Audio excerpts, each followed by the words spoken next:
Hello everyone, आकार IAS के YouTube channel में आप सभी का स्वागत है। तो इस लेक्चर सीरीज़ में हम लोग यूनियन पब्लिक सर्विस कमीशन ने जो अभी सिविल सर्विसेज एग्ज़ाम्स का जो मेंस कंडक्ट कराया है 2023 में सितंबर में, उसका जो अलग अलग पेपर्स कंडक्ट हुए हैं उनके हम लोग डिस्कशन कर रहे हैं।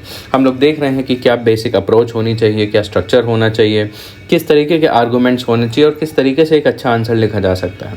तो अभी तक हम लोग GS1 का डिस्कशन कर चुके हैं, GS2 का डिस्कशन कर चुके हैं और GS3 में हम ऑलमोस्ट सब का डिस्कशन कर चुके हैं इकोनॉमी के अलावा। एंड इस लेक्चर में हम लोग इकोनॉमी का डिस्कशन कर रहे हैं। तो मेरा नाम है मृणाल कुमार। तो चलिए हम लोग सीधे क्वेश्चंस को देखते हैं। सबसे पहला क्वेश्चन है, faster economic growth requires increased share of manufacturing sector in GDP, particularly MSME। Comment on the present policies of government in this regard.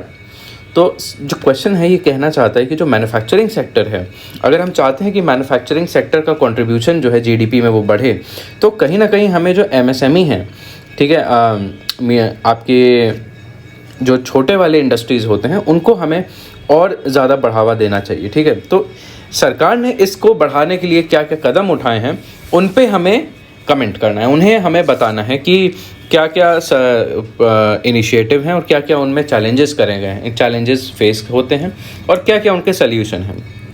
इस तरीके से इस क्वेश्चन को अप्रोच करना है। तो ये वाला क्वेश्चन आपका 150 वर्ड्स का 10 मार्क्स का क्वेश्चन है। तो सबसे पहले हम इंट्रो की अगर बात करें, इंट्रोडक्शन में हम कई तरीक़ों से इसमें इंट्रोडक्शन दे सकते हैं। हम कुछ डेटा दे सकते हैं, ठीक है, हम कुछ डेफिनेशन दे सकते हैं, डेफिनेशन MSME की दे सकते हैं कि कितने वैल्यू तक का इन्वेस्टमेंट या फिर टर्नओवर में MSME के मैन्युफैक्चरिंग या सर्विसेज का क्लासिफिकेशन होता है। या एक टाइप से डेटा हम दे सकते हैं कि जो MSME होता है वो इंडिया में ऑलमोस्ट 30% ऑफ द GDP को कंट्रीब्यूट करता है, जो कि आपका 45% का मैन्युफैक्चरिंग आउटपुट को कंप्राइज करता है। एंड इट एम्प्लॉयज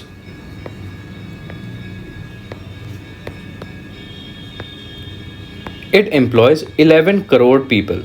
इस तरीके से हम इसका एक डेटा दे सकते हैं। डेटा अगर लिखेंगे तो ज़्यादा क्रेडिबल लगता है, आंसर ज़्यादा कन्विंसिंग लगता है। तो सबसे पहले जो आपका स्टेटमेंट है, faster economic growth requires increase share of manufacturing sector in GDP और पर्टिकुलरली MSME। तो ये कैसे होता है, ये है आपका first part of the question. तो हम इसमें ऐसे लिख सकते हैं कि increased share of MSME helps in faster economic growth. How? सबसे पहले इसके बारे में हम डिस्कस करते हैं। तो सबसे पहले हम बता सकते हैं इसकी वजह से हमारा जो एक्सपोर्ट पोटेंशियल होता है कंट्री का वो और ज़्यादा इंक्रीज़ होता है। ठीक है, इसकी वजह से MSMEs जो हैं आपके एक्सपोर्ट में काफ़ी ज़्यादा एक्सपोर्ट्स प्रोड्यूस करते हैं काफ़ी ज़्यादा। इसकी वजह से आपका फॉरेक्स और ज़्यादा इम्प्रूव होता है एंड इससे क्या होता है, आपका जो बैलेंस ऑफ पेमेंट है वो ज़्यादा और इवन आउट हो जाता है। ठीक है, और आप इसमें दूसरा पॉइंट क्या लिख सकते हैं, इनोवेशन एंड टेक्नोलॉजी के बारे में लिख सकते हैं कि मैन्युफैक्चरिंग सेक्टर को जब बढ़ावा दिया जाता है तो उससे और ज़्यादा नए इन्वेंशंस आते हैं और ज़्यादा नई टेक्नोलॉजीज़ आती हैं, जिससे जो बाकी सेक्टर्स हैं इकोनॉमी में उनमें हेल्प मिलता है। और इस तरीके के क्वेश्चन में आप एक कुछ चार्ट्स बना सकते हैं कि जैसे आप एक चार्ट बना सकते हैं, क्योंकि यहाँ पे GDP और मैन्युफैक्चरिंग सेक्टर की बात हो रही है। तो इसका एक टाइप से इवोल्यूशन दिखा सकते हैं, कंट्रीब्यूशन दिखा सकते हैं कि आपका ग्रॉस वैल्यू एडिशन और आपका ईयर के ग्रॉस वैल्यू एडिशन या GDP और टाइम कि ये आप 1950 लिख लीजिए, यहाँ पे आप यहाँ पे 1991 लिख लीजिए एंड यहाँ पे 2023। तो आप यहाँ पे दिखा सकते हैं कि मैन्युफैक्चरिंग हो गया, सर्विसेज सेक्टर हो गया और आपका एग्रीकल्चरल सेक्टर हो गया, उसका क्या कैसा परसेंटेज रहा है। तो सबसे पहले अगर एग्रीकल्चर की बात करें तो एग्रीकल्चर का तो परसेंटेज काफ़ी ज़्यादा गिरा है। ठीक है, दैट इज़ फ्रॉम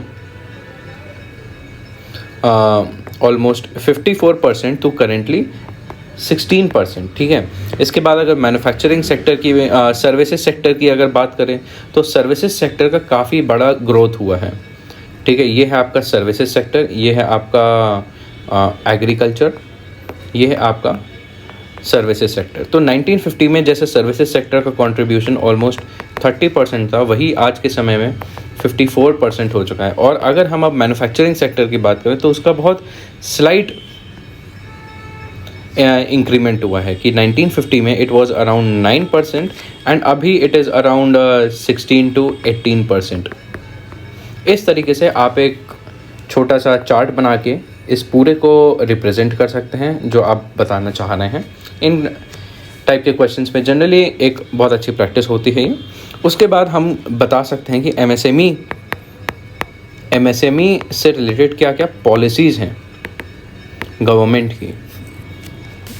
तो सबसे पहले आप अलग अलग लिख सकते हैं। आप जो है emergency credit line guarantee scheme लिख सकते हैं, emergency credit line guarantee scheme लिख सकते हैं। ठीक है, कोविड के टाइम पे उसका एक्सटेंशन किया गया था। ठीक है उसके बाद एक टाइप से रैंप स्कीम लिख सकते हैं। ठीक है, एक टाइप से जो आपके एमएसएमईज़ हैं इनका कंपेटिटिवनेस बढ़ाने के लिए, ठीक है, इनके अंदर एफिशिएंसी लाने के लिए, ठीक है, और इनोवेशन और इनमें लाने के लिए। ठीक है, एंड इसके बाद आप लिख सकते हैं इक्विटी इन्फ्यूजन आप लिख सकते हैं। ठीक है, ताकि एमएसएमईज़ को है वो और ज़्यादा सेल्फ रिलायंट बनाया जा सके। ठीक है, उनकी जो है फाइनेंशियल स्टेबिलिटी इम्प्रूव करी जा सके। उसके साथ आप लिख सकते हैं काफ़ी सारे डिजिटल पोर्टल्स सरकार ने शुरू किए हैं। ठीक है, जैसे आपका उद्यम पोर्टल हो गया, आपका ई श्रम हो गया, ठीक है, असीम पोर्टल हो गया। ठीक है, इस तरीके से आप लिख सकते हैं। और उसके बाद आप लिख सकते हैं कि और क्या है, जैसे इसके बारे में आप लिख सकते हैं उद्यम असिस्ट प्लेटफॉर्म के बारे में आप लिख सकते हैं, ताकि इससे जो इनफॉर्मल एमएसएमईज़ हैं उनको फॉर्मलाइज किया जा सके। ठीक है, ये इस तरीके के आप एमएसएमईज़ की सबसे पहले तो पॉलिसीज़ लिख सकते हैं। अब बात आई उनके ऊपर कमेंट करने वाली बात की।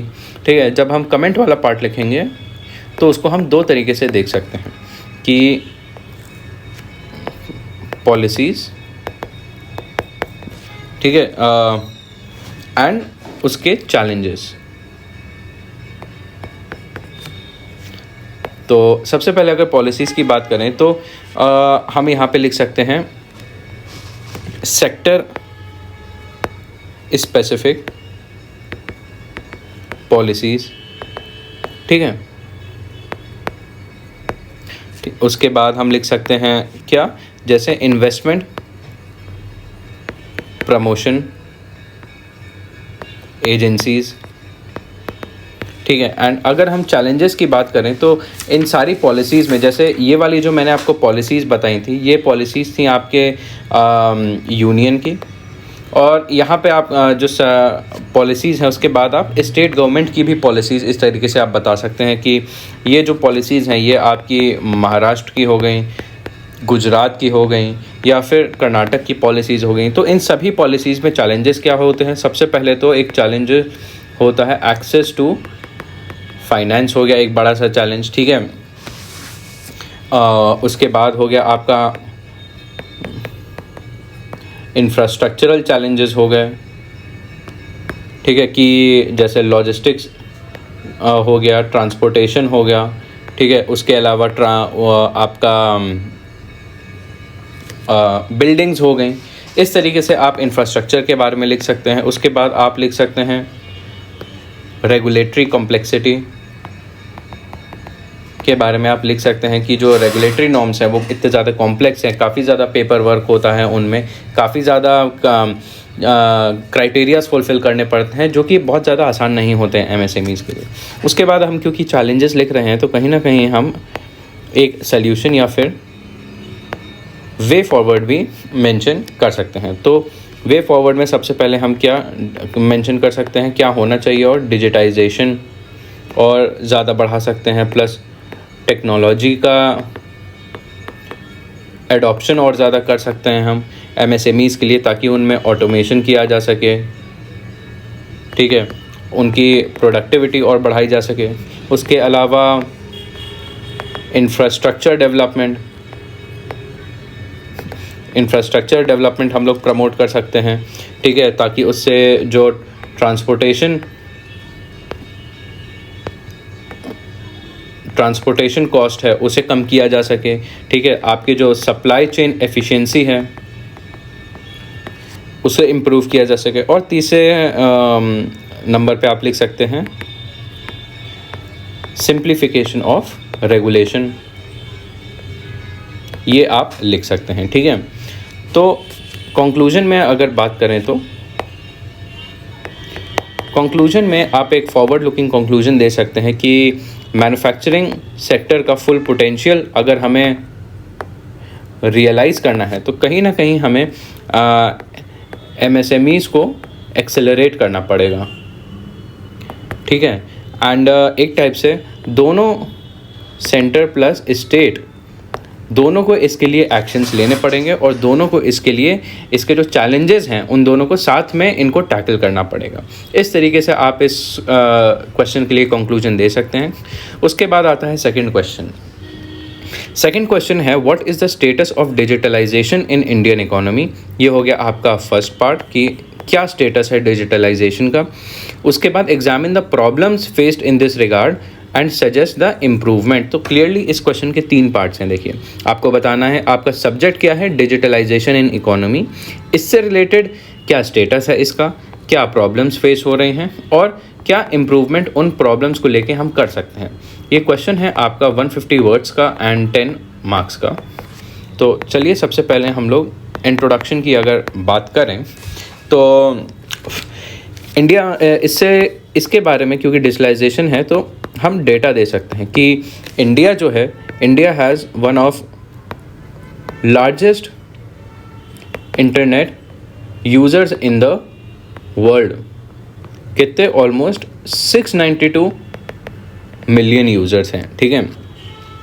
तो एंड ये भी लिख सकते हैं India is one of fastest expanding digital base, ठीक है। इस तरीके से आप एक इंट्रोडक्शन लिख सकते हैं जिसमें आप कुछ रेलेवेंट कॉन्टेक्स्ट, कुछ फैक्ट या ट्रेंड बता सकते हैं।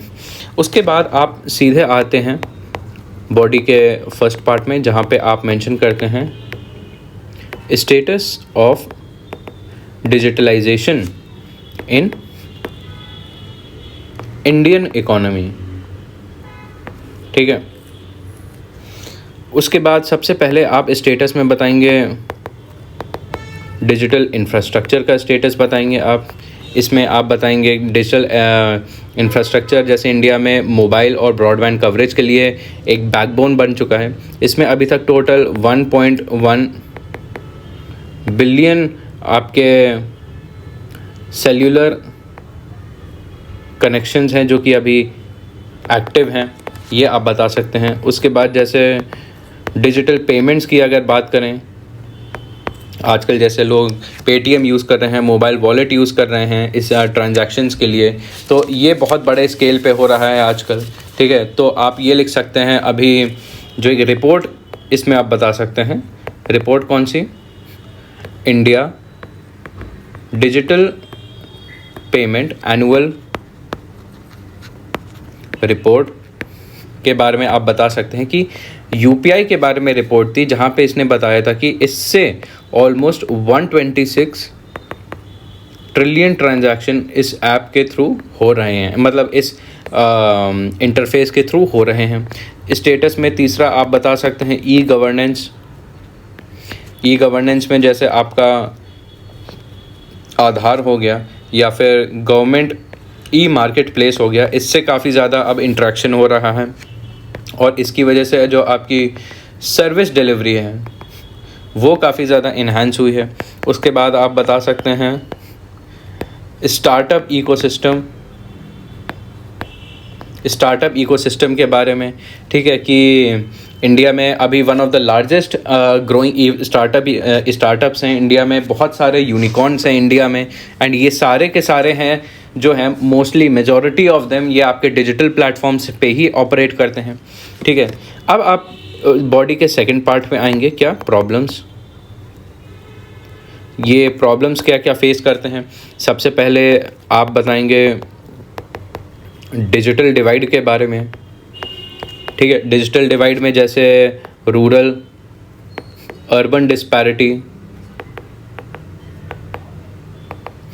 रूरल अर्बन डिस्पैरिटी हो गई। ठीक है, उसके बाद आपका हो गया डेटा प्राइवेसी का इशू हो गया और डेटा सिक्योरिटी का इशू हो गया।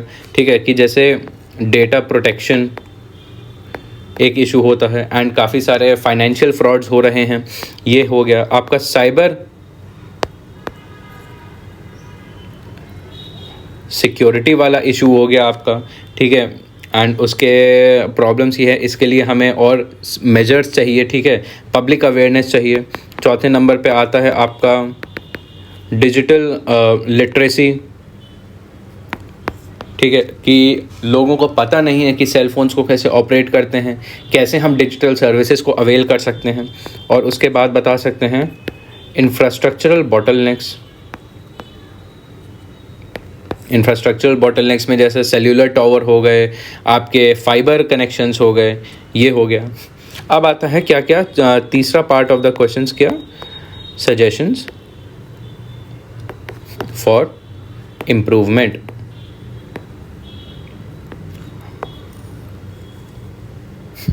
सजेशन फॉर इम्प्रूवमेंट में क्या कि क्या क्या कर सकते हैं, कि जैसे ब्रिजिंग डिजिटल डिवाइड। ठीक है, ये बता सकते हैं कि जैसे हम लोग और इंफ्रास्ट्रक्चर एक्सपेंड कर सकते हैं, कि इंफ्रास्ट्रक्चर हो गया, अफोर्डेबिलिटी हो गया। ठीक है, डिजिटल लिटरेसी हो गया, ये हम अलग से पॉइंट भी हम आगे बताएंगे। जैसे डेटा प्राइवेसी लेजिस्लेशन हो गया, जैसे डेटा प्रोटेक्शन एक्ट हो गया, साइबर सिक्योरिटी मेजर्स हो गए। ठीक है, इसके अलावा सजेशंस में आप और क्या बता सकते हैं, digital literacy and digital skills हो गए। उसके बाद इंसेंटिव टू स्टार्टअप्स हो गया। ठीक है, इस तरीके से हम यहाँ पे काफ़ी सारे सजेशंस दे सकते हैं। तो अगर हम कंक्लूजन की बात करें तो कंक्लूजन में हमें एक फॉरवर्ड लुकिंग कंक्लूजन देना पड़ेगा, कि एक टाइप से हमें कोलैबोरेटिव इकोसिस्टम बनाना पड़ेगा हमें डिजिटल इकोनॉमी का, ताकि जो पावर है डिजिटल टेक्नोलॉजी की उसे हार्नेस किया जा सके।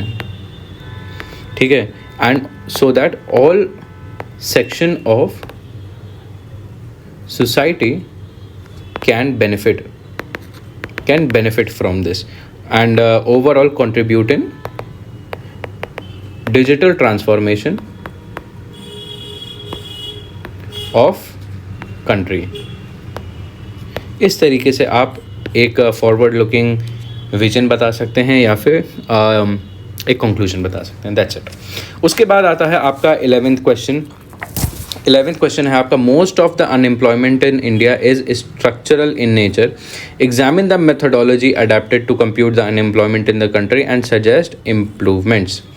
तो इस क्वेश्चन के आपके 3 पार्ट्स हैं, अगर आप ध्यान से देखिए, कि ज़्यादातर अनएम्प्लॉयमेंट जो है इंडिया में वो स्ट्रक्चरल है। ठीक है, तो सबसे पहली भी चीज़ जो है कि क्यों स्ट्रक्चरल है। दूसरा पार्ट है कि क्या मेथोडोलॉजी है अनएम्प्लॉयमेंट को कैलकुलेट करने की। तीसरा है कि क्या मेथड्स हैं अनएम्प्लॉयमेंट को कम करने के लिए। ठीक है, तो ये वाला क्वेश्चन है आपका 250 वर्ड्स का एंड 15 मार्क्स का। देखते हैं इसकी क्या अप्रोच होनी चाहिए। सबसे पहले इंट्रोडक्शन में, क्योंकि यहाँ पे स्ट्रक्चरल अनएम्प्लॉयमेंट की बात हो रही है, हम लोग यहाँ पे डिफ़ाइन कर सकते हैं what is structural unemployment when there is a mismatch between skills of worker and the available opportunity। ठीक है, opportunity in job market।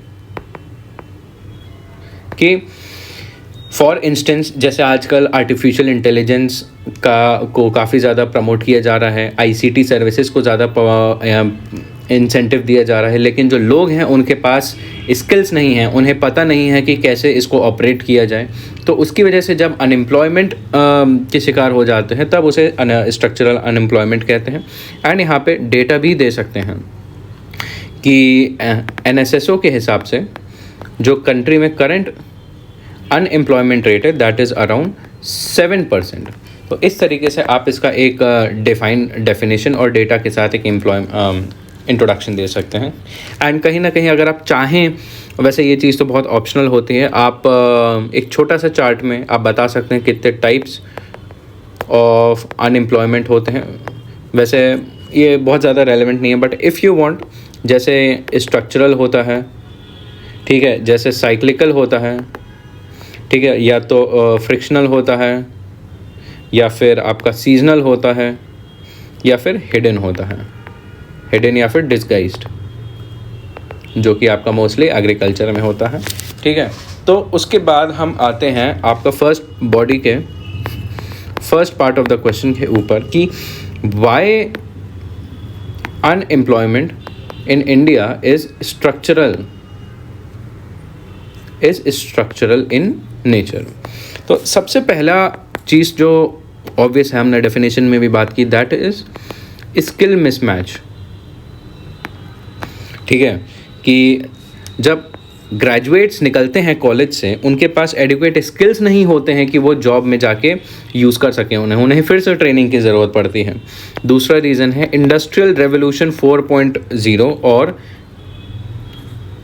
Changing job market हो गया, ठीक है, कि अभी एक रीसेंट रिपोर्ट के हिसाब से ऑलमोस्ट 50% जो ग्रेजुएट्स थे they were unemployable in according to evolving market needs. तीसरे नंबर पे आप कह सकते हैं लेबर मार्केट रिजिडिटीज़ के बारे में। इसका क्या मतलब हुआ कि जैसे बहुत ज़्यादा स्ट्रिंजेंट लेबर लॉज हो गए आपके, ठीक है, एंड आपके बहुत स्ट्रिंजेंट हायरिंग प्रैक्टिसेस हो गई, हायरिंग जल्दी हायर करते हैं एंड फायर कर देते हैं, ठीक है, बेस्ड अपॉन द एबिलिटी, जैसे ही एबिलिटी लूज़ कर देते हैं उनको फायर कर देते हैं। तो इसकी वजह से कहीं ना कहीं जॉब का जो सप्लाई डिमांड है उसमें मिसमैच आ जाता है। तीसरे नंबर, उसके बाद चौथे नंबर पे आप लिख सकते हैं आपकी एग्रीकल्चरल डोमिनेंस, कि ऑलमोस्ट 55% ऑफ द पॉपुलेशन है वो एग्रीकल्चर में ही इन्वॉल्व है, ठीक है। एंड अगर एग्रीकल्चर एक टाइप से लार्जली अनस्किल्ड एक्टिविटी होती है, ठीक है, अब वो अगर दूसरे एम्प्लॉयमेंट में जाना चाहें तो वो जल्दी अडेप्ट नहीं कर पाते हैं। उसके बाद आप लिख सकते हैं कंट्री का लार्ज स्केल इनफॉर्मल सेक्टर, कि ऑलमोस्ट 90% जॉब्स जो है हमारी कंट्री में they are of informal nature, ठीक है, and that is because of low skills, ठीक है। यहाँ पे आपको जॉब सिक्योरिटी है वो नहीं मिलता है, ठीक है, जो आपके बेनिफिट्स हैं और सरकारी बेनिफिट्स होते हैं वो नहीं मिलते हैं। ये सब जो है कंट्रीब्यूट करते हैं आपके स्ट्रक्चरल अनएम्प्लॉयमेंट को। उसके बाद बॉडी के जो सेकंड पार्ट है उसको अगर हम देखें, उसमें क्या कहेंगे हम, मेथोडोलॉजी टू कंप्यूट अनएम्प्लॉयमेंट, ठीक है। क्या मेथोडोलॉजी होती है, तो सबसे पहले तो सर्वेस किए जाते हैं, कि जैसा नेशनल सैंपल सर्वे ऑफिस होता है, अलग अलग periodic labour force survey conduct कराता है, जिसमें अलग अलग टाइप के अनएम्प्लॉयमेंट का डेटा मिलता है। उसके बाद आपका लेबर ब्यूरो का सर्वे होता है, ठीक है। उसके बाद अब अगर हम PLFS की बात करें, इसमें जो कंडक्ट कौन कराता है, ministry of statistics and programme implementation जो है ये कराता है। और इसके पैरामीटर्स होते हैं कि जैसे आपका यूजुअल प्रिंसिपल, होता है या फिर आपका सब्सिडरी स्टेटस होता है। इसके बाद आपका होता है जैसे करंट वीकली स्टेटस होता है या फिर डेली स्टेटस होता है। इस तरीके से डेटा को यूज़ करके अनएम्प्लॉयमेंट को कैलकुलेट किया जाता है। उसके बाद पूछा है सजेशंस फॉर इम्प्रूवमेंट। क्या क्या सजेशंस हम अनएम्प्लॉयमेंट को कम करने के लिए यूज़ कर सकते हैं कि सबसे पहले जो डेटा कलेक्शन की फ्रीक्वेंसी है उसको और ज़्यादा इम्प्रूव करें हम लोग, ठीक है। उसके बाद डेटा कलेक्शन, जो डेटा कलेक्शन है उसमें एक टाइप से हम टेक्नोलॉजी को इंटीग्रेट करें और बेटर क्वालिटी ऑफ डेटा को जनरेट करें। तीसरे नंबर पे डेटा ऑगमेंटेशन हो गया, ठीक है। उसके बाद हम डेटा में हम लोग इनफॉर्मल सेक्टर को भी थोड़ा थोड़ा उसके ऊपर भी डेटा एक्वायर करें, ठीक है। तो ये सब चीज़ें हो सकती हैं कि हम लोग इम्प्रूवमेंट कैसे कर सकते हैं अपने अनएम्प्लॉयमेंट कैरेक्टरिस्टिक्स को। या फिर आप इसके अलावा आप और भी ये भी लिख सकते हैं कि स्किलिंग इनिशिएटिव्स हो गए, ठीक है। प्रधानमंत्री कौशल विकास योजना हो गई, इस तरीके के स्किलिंग हो गया, अप स्किलिंग हो गया, री स्किलिंग हो गया, जैसे फॉर्मलाइजेशन हो गया, फॉर्मलाइजेशन ऑफ वर्कफोर्स हो गया, ये कर सकते हैं हम, ठीक है। तो ये सारी चीज़ें हो गई। तो अब अगर हम कंक्लूजन की बात करें तो हम ये लिख सकते हैं to tackle structural unemployment we need a multi faceted approach, multi prong approach चाहिए होती है दैट कंबाइंस। क्या क्या अप्रोच हो सकती है आपकी? एजुकेशनल रिफॉर्म्स हो सकते हैं, आपके लेबर मार्केट फ्लेक्सिबिलिटी हो सकती है, एंड रूरल डेवलपमेंट हो सकता है, ठीक है। और कहीं ना कहीं हमें जो डेटा कलेक्शन है उसकी रेगुलरिटी एंड उसकी क्वालिटी दोनों को ही हमें इम्प्रूव करना पड़ेगा, ठीक है। एंड कहीं ना कहीं आप इसको डेमोग्राफिक डिविडेंड के पर्सपेक्टिव में भी आप इसको आंसर कर सकते हैं, इसका जो कंक्लूजन है उसको लिख सकते हैं। तो ये हो गया आपका क्वेश्चन नंबर 11। अब आता है आपका क्वेश्चन नंबर 12। क्वेश्चन नंबर 12 कहता है distinguish between care economy and monetised economy. ये हो गया आपका first part of the question. उसके बाद है how can care economy be brought into monetised economy through women empowerment. ये आपका क्वेश्चन का सेकंड पार्ट है जो कि आपके दो कॉन्सेप्ट्स को लाता है कि केयर इकोनॉमी और मोनेटाइज्ड इकोनॉमी का इंटीग्रेशन एंड वो तरीके दैट इन्वॉल्व्स वुमेन एम्पावरमेंट, ठीक है। इस वे में इसको अप्रोच करना है। This question is for 250 words and 15 marks. तो सबसे पहले अगर हम सीधे क्वेश्चन की अगर बात करें, distinguish between care economy and monetised economy, इनके बीच में डिफरेंसेस, तो हम का कुछ अलग अलग एस्पेक्ट्स पे डिफरेंशिएट करेंगे, वो देखते हैं हम लोग कि क्या एस्पेक्ट्स हैं। सबसे पहले तो बात आती है डेफिनेशन। कैसे हम लोग डिफाइन करते हैं? केयर इकोनॉमी में all unpaid work, unpaid work आता है जो कि आपका हाउस होल्ड कोर्स में आता है, ठीक है। आपका केयर गिविंग वर्क में आता है that are performed mostly by women, ठीक है। अब जो आपका मोनेटाइज्ड इकोनॉमी ही that comprises of formal paid employment and market driven economic activities, ये हो गया आपका। उसके बाद दूसरे नंबर पे आपका आता है क्या क्या तरीके होते हैं कॉम्पनसेशन के, ठीक है। तो कॉम्पनसेशन की अगर बात करें तो दीज आर टिपिकली अनपेड, ठीक है, अनपेड या फिर अंडरपेड। यहाँ पे उतना कॉम्पनसेट नहीं किया जाता है या फिर किया ही नहीं जाता। यहाँ पे कॉम्पनसेशन के तौर पे वेजेस होती हैं, सैलरीज होती हैं या फिर प्रॉफिट्स होता है। अब इसके बारे में अगर और डिफ्रेंशिएशन करें तो तीसरे नंबर पे आता है आपका वैल्यूएशन, ठीक है। इसको कैसे मेजर किया जाता है या इसकी क्या वैल्यू होती है। तो अगर केयर इकोनॉमी की बात करें, lakhs monetary value but it is highly essential for well-being of individual। अब यहाँ की अगर बात करें मोनेटाइज्ड इकोनॉमी की, तो इसकी वेल डिफाइंड मॉनेटरी वैल्यू होती है, ठीक है। एंड ये जो है आपका डायरेक्टली जीडीपी में कंट्रीब्यूट करता है।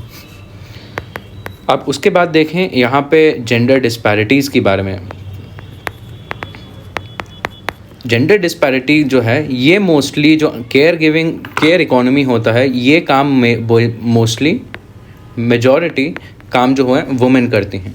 एंड ये जो होता है आपका मोनेटाइज इकोनॉमी, ये अब धीरे धीरे आपका जेंडर न्यूट्रल होने लगा है। बट यहाँ पे भी कभी कभार आप कह सकते हैं कि जेंडर पे गैप एग्जिस्ट। ये हो गया आपका।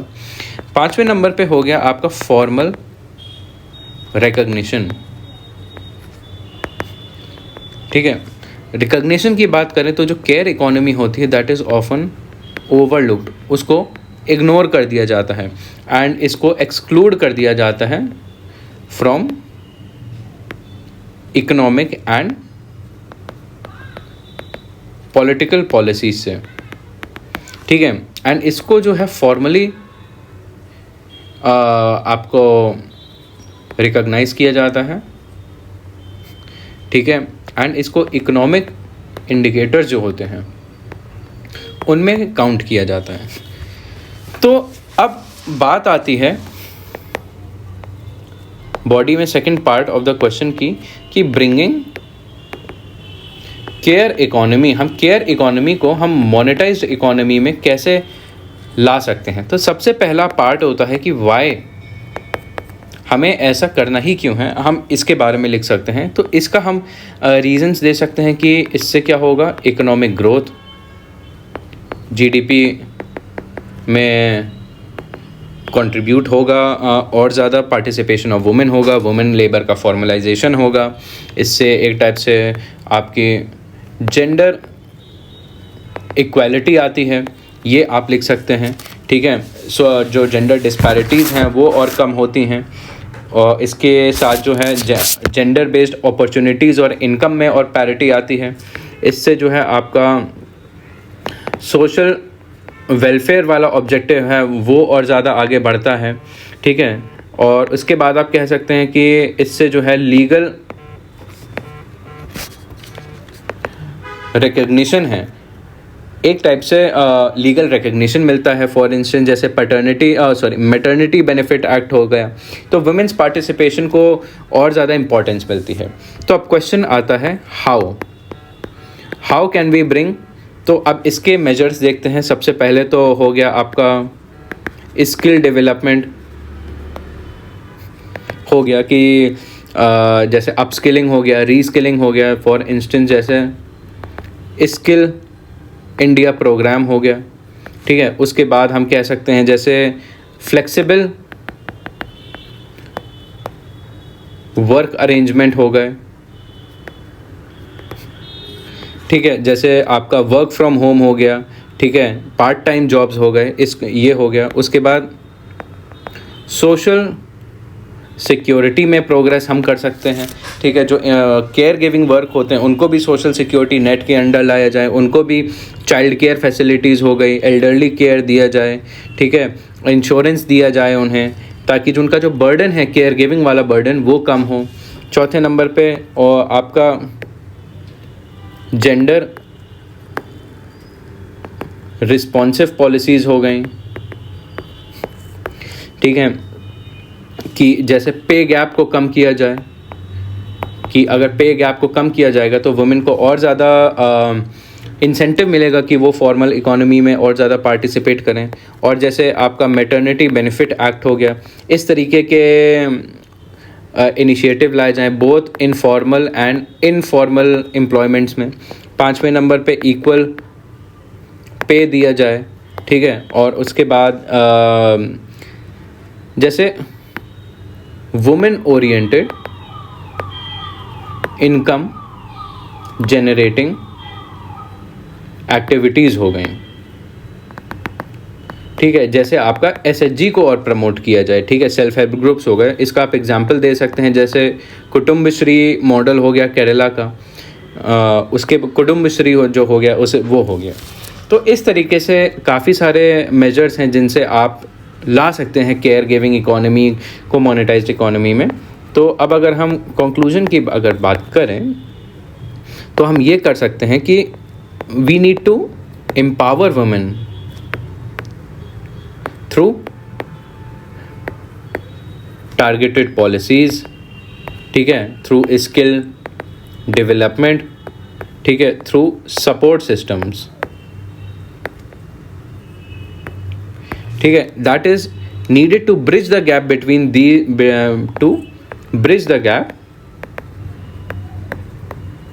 Between care economy and monetised economy. इस तरीके से आप बता सकते हैं कि, और ये भी बता सकते हैं कि अगर हम ये करते हैं then we can harness the untapped potential, ठीक है, untapped potential of sustainable development goals. And यहाँ पे आप कहीं ना कहीं SDG 5 है उसके बारे में भी कर सकते हैं, that is empowerment of women. तो ये आपके कुछ क्वेश्चंस रहे हैं आपके इकोनॉमी में GS पेपर 3 में। So that was all. अगर आपको कोई भी डाउट हो, कोई भी इशू हो या कोई भी क्वेश्चन हो, आप कमेंट में पूछ सकते हैं, उसका आपको जवाब मिल जाएगा। And so far thank you so much.